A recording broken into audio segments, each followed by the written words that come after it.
Effectivement, le peuple camerounais a accompagné Biya lors de son accession à la magistrature suprême. Mais ça ne change pas le caractère de l'homme. Biya, comme je vous l'ai dit, Biya a du mépris pour les Étones. Il a de la méfiance pour les Bassa. Il a de la haine pour les Douala. Il a de la crainte pour les Bamileke. Il a pour les anglophones, pour lui, sont inexistants. Les nordistes, il n'a pas d'amour pour le Grand Nord ni de respect pour le Grand Nord. Monsieur Moda, les nordistes doivent comprendre une chose. Ils sont près de 35 à 40% de la population. Certes, Biya a pris un engagement vis-à-vis des nordistes lors du départ d'Ahidjo, qu'il devrait remettre le pouvoir aux nordistes. Mais les nordistes vont attendre longtemps. Biya n'est pas prêt à leur donner le pouvoir. Est-il prêt d'ailleurs à donner le pouvoir à quelqu'un d'autre? Il faut que vous compreniez d'abord ceci. Qu'est-ce que Biya? Parce que nous connaissons les petits agendas de Biya. Parce que nous avons côtoyé les hautes personnalités de la République qui ont côtoyé Paul Biya. Qu'est-ce que Biya pense des gens du Nord? Biya, pour les gens du Nord, suivez-moi bien. Les nordistes, un nordiste, l'élite du Nord en général, est une élite qui ne représente pas grand-chose pour lui. Dans son entourage, d'ailleurs, il se dit qu'une enveloppe règle tous les problèmes dans le Grand Nord. Une enveloppe bien fournie. Bien sûr. Ça veut dire que quand on donne une enveloppe à une élite du Nord, elle est prête à vous vendre le village et tous les habitants. C'est ça. C'est ce qui se dit dans l'entourage de Biya. D'ailleurs, il ne se gêne pas. Si on n'a pas donné la route, la simple route qui relie le Grand Nord, de Kousséri à Ngaoundéré, il n'y a pas de route. C'est le pouvoir que Biya va donner au Grand Nord. Il faut être lucide. Son fils, lui, Paul Motazé, est aux finances. Mais vous ne vous dites pas que Biya a positionné tous ces gars pour un objectif? Lequel? Mais l'objectif, c'est d'abord l'élection et après la succession. Il faut qu'il contrôle les finances. Parce qu'avec ces finances, il va acheter les consciences. Comme dans le Grand Nord, il se dit que l'élite du Grand Nord aime l'argent. L'actualité camerounaise de ces derniers temps est animée par la visite presque nationale du secrétaire général de la présidence de la République. Tout récemment d'ailleurs, il était dans l'Équier. Monsieur le commissaire, c'est votre région d'origine. Il faut déjà se poser la question de savoir. Le secrétaire général à la présidence, Ferdinand Gongo, vient dans la L'Équier. Pour qui? Envoyé par qui? Envoyé par Paul Biya ou envoyé par Chantal Biya? Parce qu'il faut que les Camerounais le comprennent et que à tout au moins les populations de la L'Équier se posent des vraies questions pour trouver des vraies réponses. Alors, voilà un département qui est endeuillé. Leur fils, Martinez Zogo, a été assassiné comme un porc et jeté dans la rue depuis 2 ans déjà. Aucun résultat. Quand je dis résultat, on connaît comment Biya fonctionne. Nous savons que tout ce qui est en train d'être fait aujourd'hui, ce n'est que du dilatoire. Il veut gagner le temps pour que cette affaire passe aux oubliettes, comme il en a fait depuis longtemps. Nous ne pouvons pas l'oublier. ce qui est en train de se passer. Alors, il envoie Ngongo. Pourquoi à la veille d'une élection dans la Léquié? Est-ce pour dire aux populations de la Léquié que voilà l'assassin de votre fils, faites de lui ce que vous voulez, je ne suis pour rien? Est-ce que c'est ce message qu'il envoie aux populations de la Léquié? Je reprends. Est-ce qu'il envoie aux populations de la Léquié un message codé? C'est-à-dire, vous êtes en deuil depuis 2 ans. Vous n'avez pas... Votre fils a été froidement assassiné, comme un porc jeté dans la rue. Le corps a été retrouvé avec des asticots en état de putréfaction avancée. Est-ce qu'il veut se laver les mains en disant, voilà l'assassin de votre fils? Ça, c'est la question que nous nous posons. Au-delà de tout cela, Monsieur Moda, il y a beaucoup de mépris pour les Etones. Expliquez-nous. Et ça ne date pas d'aujourd'hui. Biya a rencontré lui Paul Ojula grâce à ses camarades de classe Etones. Et c'est la première des choses qu'il a fait, il a trahi ses propres camarades. Le professeur Hubert Nkoulou, que tout le monde connaît. C'est lui qui est le tout premier directeur général de la CRTV. Et Toga, qui était le tout premier directeur. C'est eux qui étaient les camarades de classe de Biya qui ont présenté qui ont permis la rencontre de lui, Paul Ojula, et de Paul Biya, qui étaient leurs camarades de classe. Comme je vous disais, il les a trahis. Et c'est peut-être par là où ce mépris est né. Parce qu'au-delà de tout ça, Biya est devenu président.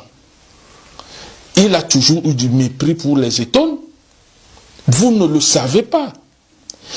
La petite considération que Biya a eue pour les Etones, c'est lorsque il a failli perdre le pouvoir en 1990. 90 Oui, en 90. Les villes mortes. Ah, bien sûr. Il avait déjà perdu parce que toutes les populations étaient contre lui. Il n'y avait que les Etones qui se sont alliés au Boulou pour sauver le pouvoir de Biya. Ce sont les Etones qui ont sauvé le pouvoir de Biya. Douala avait déjà basculé, puisque le général Yumba, qui était Bassa, a été affecté à Douala pour maintenir l'ordre. Les Mbombok ont appelé le général Yumba. Ils ont dit au général Yumba de ne verser aucun sang à Douala, de ne tuer aucun Bassa. Ils lui ont dit, Imor Nounou, Imor Boulou Nounou, Ayebeba Mout, Atabe Longue. Il faut à tout prix éviter de verser le sang de tes frères. C'est comme ça que le général Yumba a croisé les bras. Le pouvoir de Yaoundé était déjà presque tombé. Et qu'est-ce que Biya a fait? Il a enlevé Yumba et il a amené le général Nkwatanga. C'est à ce rôle-là que Biya a confiné les Etones. Quand c'est mauvais, il envoie les Etones. Dernièrement au nord-ouest, il a envoyé un cavalaire. La même chose au sud-ouest. Il a envoyé le général Nouma Melingi. Aujourd'hui, qui est préfet dans le Vouri? C'est un gars Etone qu'on a envoyé là-bas parce qu'on sent que ça sera mauvais. Lorsque c'est calme, lorsque c'est la paix, on envoie les autres manger, boire, machin. Mais quand on sent que c'est mauvais, on prend les Etones, on met devant. Toujours les gars Etone. Parce qu'en fait, Biya a limité. C'est-à-dire que le rôle des Etones au Cameroun, les a confinés dans un rôle second d'exécuteur. De basse manœuvre, en fait. Voilà, de basse manœuvre. Je vais vous donner la liste, par exemple, cette liste. Vous ne le savez pas peut-être. Ça, c'est la liste des secrétaires généraux à la présidence de la République. Vous avez, depuis le magistère de Paul Biya, vous avez en 82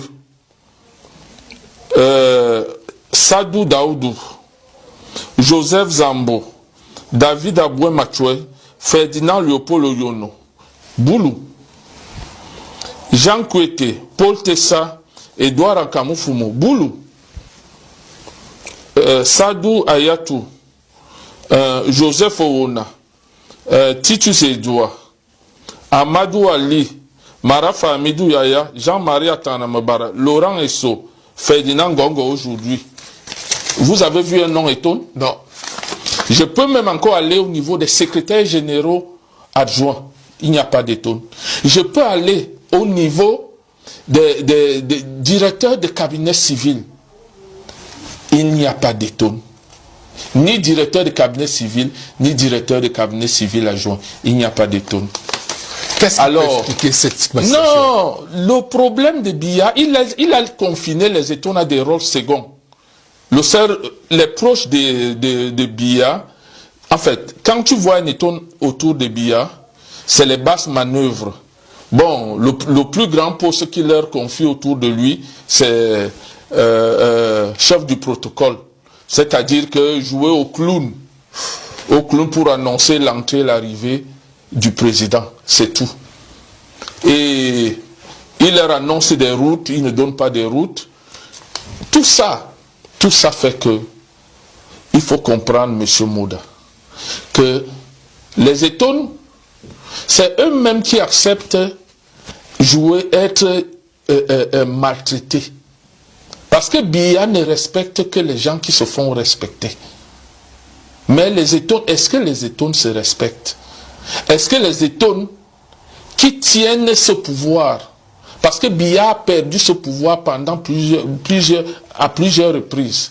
A failli perdre, je veux dire. A failli perdre à plusieurs reprises. Mais les étones ont toujours été là. Il vient faire ce petit cinéma, il envoie Gogo faire du cinéma. Il se moque de qui? Il se moque de lui-même. Hein? Biya se moque de lui-même. Le corps de Martinez Zogo. Et si vous pensez que si Martinez Zogo était de Mvomaka ou de Nangé Boko, vous pensez qu'on en serait là encore à tournoyer, le temps passe, on ne sait pas ce qui se passe, on ne sait pas qui on arrête, on ne sait pas qui on relaxe, on ne sait même pas. Pourtant, il est question de nous dire qui a tué Martinez Zogo. Mais il se trouve apparemment que les enquêtes avancent.